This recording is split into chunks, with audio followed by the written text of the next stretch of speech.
select an organizational pattern for your speech. Isn't it okay just to randomly present my main points when they seem to fit together? Actually, it's much easier for an audience if you follow the organization and outlining that we have discussed and are going to discuss.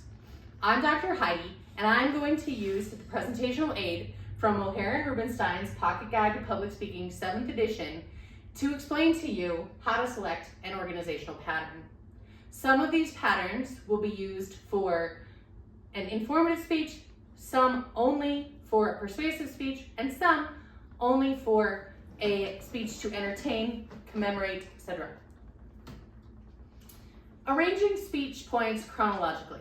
This one is often used in an informative speech. A chronological pattern of arrangement is also known as a temporal pattern. It follows a natural sequence or sequential order. It is a time-ordered sequence, and it can be used with any type of speech, though most often likely informative and a bit with the special occasion, least likely used for the persuasive speech, but it's still possible.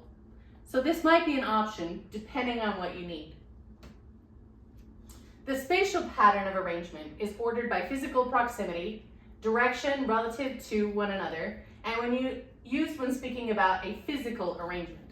So if you were coming to visit my town of Fort Morgan, you could watch HGTV, where it's the site of the second hometown takeover, and they would direct you to places spatially based on the number of homes or the different homes and different businesses that the HGTV crew worked on to improve Fort Morgan.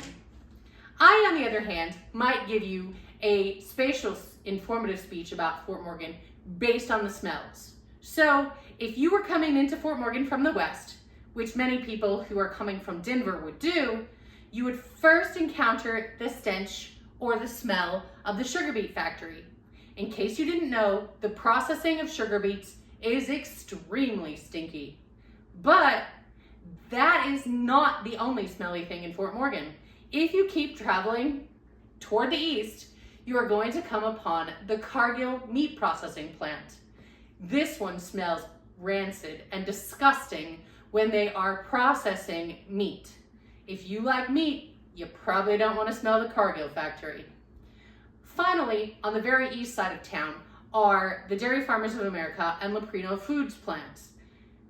Though they smell like dairy and milk products and sometimes rotten milk, sometimes they also smell like macaroni and cheese or grilled cheese sandwiches. In that case, they are the least odorific of the three places in town, the three businesses in town.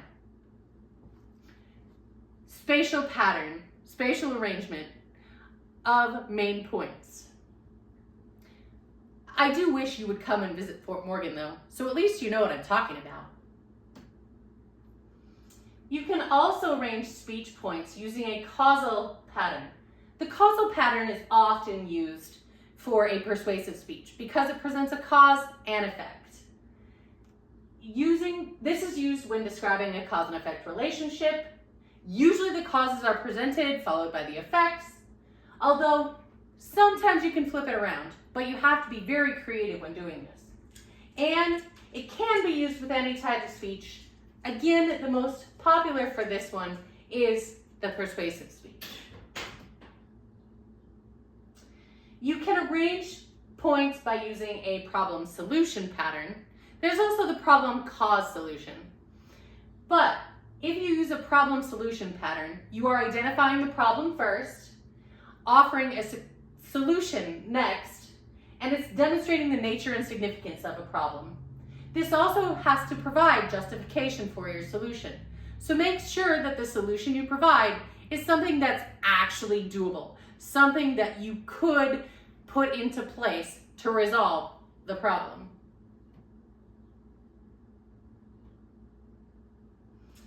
You can also arrange a speech point topically. Now this is when a speech naturally divides itself into different topics. So You might use it as a categorical pattern. The main points are subtopics of the speech topic, and they can be arranged in any order, but the order should still be given consideration. What is the most important first, then next, and finally?